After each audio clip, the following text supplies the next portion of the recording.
పెట్టుకోవడం ఏంటంటే కారంచేడు మృతవీరుల సభ. కారంచేడు అంటే ప్రకాశం జిల్లా. అయితే అక్కడ ఏంటంటే అంటరాంతనం ఉంది కదా, పై కులాలకు ఒక నీళ్ళ చేరు ఉంటుంది, కింది కులానికి ఒక నీళ్ళ చేరు ఉంటుంది. కింది కులాలే కదా అని నీ ఆలోచనతోని చిన్న చూపుతోని పై కులాల వాళ్ళు వాళ్ళ తాగే నీళ్ళల్లో వాళ్ళ పశువులను కడుగుతారు. కడిగితే మనం కూడా మనుషులమే కదా, కులం వేరైనప్పటికీ మనకు జ్ఞానం ఉంది, తెలివి ఉంది, మనుషులం కాబట్టి అక్కడున్న మహిళ నీళ్ళ తీసుకురానికి వెళ్ళిన మహిళ ప్రశ్నించింది, ఏంటి మేము మనుషులం కాదా, ఎట్లా ఉంది మీకు పరిస్థితి, మీ నీళ్ళు మంచిగా శుభ్రంగా పెట్టుకొని మా నీళ్ళు ఎందుకు కష్టం చేస్తారని అడిగితే ఆ మహిళ మీద దాడి చేస్తే మహిళ కూడా తిరగబడింది. ఎందుకంటే తనకు కూడా అన్నం తింటుంది, జ్ఞానం ఉంది, రోషం ఉంది కాబట్టి తిరగబడితే ఈ కులం ఎంత, ఈ కథ ఎంత, వీళ్ళు మా మీద దాడి చేస్తారు అని చెప్పి ముక్కుమ్మడిగా వాళ్ళు నైట్ పడుకున్న తర్వాత ఒక్కొక్క ఇంటిని దాడి చేసి నరికి గొడ్డలతో నరికి పోగులు చేసిరు. అట్లాంటి సందర్భంలో ఆ పోరాటం ద్వారా మనకు ఎస్సీ ఎస్టీ అట్రాసిటీ కేసు వచ్చింది. అందుకే మనకేమైనా ఎవరైనా కులం పేరుతో దూషించినా, అవమానించినా, కొట్టినా, ఏం చేసినా, మహిళలను ఏం చేసినా మనకు ఎస్సీ ఎస్టీ అట్రాసిటీ కేసు ఉంది. దాన్ని మనం తెలుసుకోవాలి.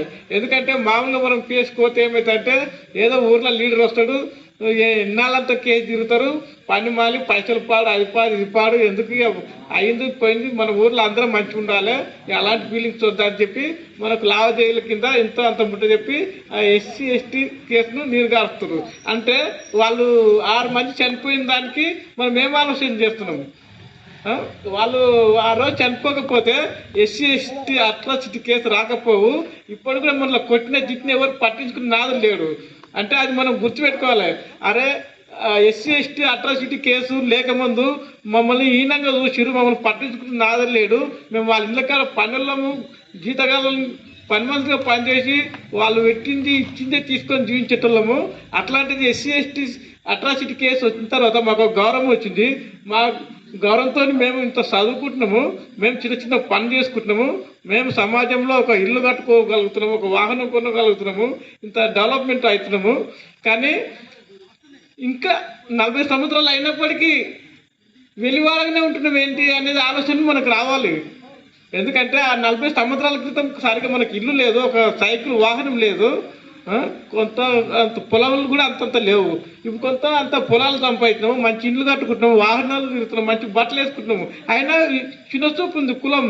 అంటే ఊర్లో ఎగ్జాంపుల్ ఒక వినాయక చవితి అనుకో, వాళ్ళ గణేశుడి మండపం వేరే, మన మండపం వేరే. ఊరు మొత్తానికి ఒకటే మండపం ఉంటే అందరు కలిసి సోదరభావంతో అక్కశీలతో ఒక దగ్గర గుమిగూడి ఆట ఆడుకుంటే కులభేదం లేకుంటుంది. మనం వాడవాడలో లేటుకోవడం వల్ల వాళ్ళ కుమ్మరోళ్ళు, వాళ్ళ చాకలోళ్ళు, మాదిగోళ్ళు, మాలోళ్ళు, మేము రెడ్లము, అక్కడ వర్గం ఏర్పడుతుంది, కులం ఏర్పడుతుంది. ఆ కులం అనేది అంతరించిపోతలేదు.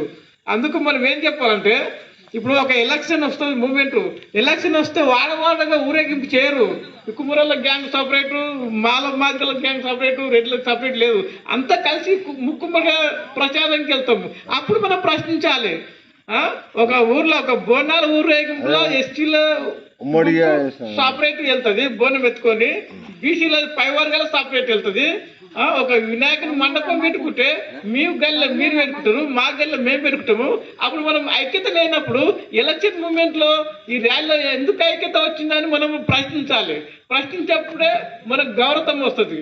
అరే వీళ్ళు ప్రశ్నిస్తున్నారు బాబు, వీళ్ళు మనుషులే కాబట్టి మంచిగా ఆలోచిస్తున్నారు, మరి వీళ్ళు ఆలోచిస్తే మనం ఏం సమని చెప్పాలి, వాళ్ళను ఆలోచనలో పడేయాలి.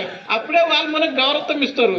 ఎందుకంటే ఒక ఊర్లో ఒక రిజర్వేషన్ ప్రకారము ఒక దళితుడి సర్పంచ్ అయిన అనుకో, కొన్ని ఊర్లో ఏం చేస్తారంటే ఆ పార్టీ పెద్ద ఎవరుంటారో అతను అది కుర్చీ మీద కూర్చుంటాడు, ఆ హోదా ఉన్న కుర్చీ మీద. మనలాంటి దళితులు ఒకవేళ రిజర్వేషన్ ప్రకారం చదువు రాకపోయినా మనల్ని సర్పంచ్కి ఎన్నిక చేసి మనల్ని కింద కూర్చునే సందర్భాలు ఉంటున్నాయి. అంటే మనకు అవగాహన లేదు ఎస్సీ ఎస్టీ అట్రాసిటీ చట్టం ఎందుకు వచ్చిందని. ఏంటంటే మనకున్నదంతా ఏం చేస్తారంటే మా పటేల్, మా రెడ్డి, మా నాయకులు ఉంటాడు, ఆయన తరఫున మేము చేస్తున్నాము, అంతే తప్ప ఇంకా ఏం డెవలప్ అవుతలేము. అంటే 40 ఏళ్ళ నుంచి ఇప్పుడు మనకు వచ్చి 40 సంవత్సరాలు అవుతుంది ఎస్సీ ఎస్టీ అట్రాసిటీ కేసు.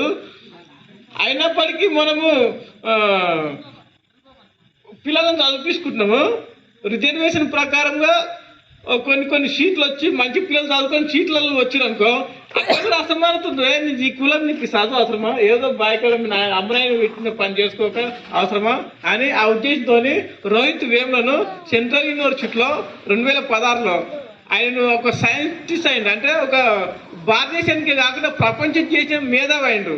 అట్లాంటిది ఆయన శోధించారే మేము పై కుల కులము మేము ఇంత మేధావి కాలేదు, ఈ కింది కులంకి వచ్చినోడు మేధావి అవుతాడు అని ఆయన మానసికంగా మీ కులం ఎంత, మీ చదువు ఎంత, మీ జ్ఞానం ఎంత అని వేధించడం వల్ల అరే నేను ఒక పల్లెటూరు నుంచి వచ్చిన, ఇక్కడ హైదరాబాద్ సెంట్రల్ యూనివర్సిటీ పల్లెటూరులో ఉంది కుల భేదము, ఇక్కడ జ్ఞానోదయం నేర్చుకునే యూనివర్సిటీలో కూడా కుల భేదం ఉంది, ఇక ఈ కులం ఎట్లా పోతుంది అని ఆయన ప్రశ్నిస్తే ఆయనను వెలివేసారు. చదువుకున్న సార్లు ఆగ్రకుల నాయకులు వాళ్ళందరూ వెలివేస్తే ఇప్పుడు మన ఊరు ఎట్లా ఉంది, ఇమ్మలరో మన ఎస్టీ వాడు ఎట్లా ఉంది, అట్లా ఆ కాలేజ్ బయట గేట్ దగ్గర చిన్న గుడారం వేసుకుంటారు, టెంట్ వేసి దానికి వెలువాడ అని పెట్టిండ్రు.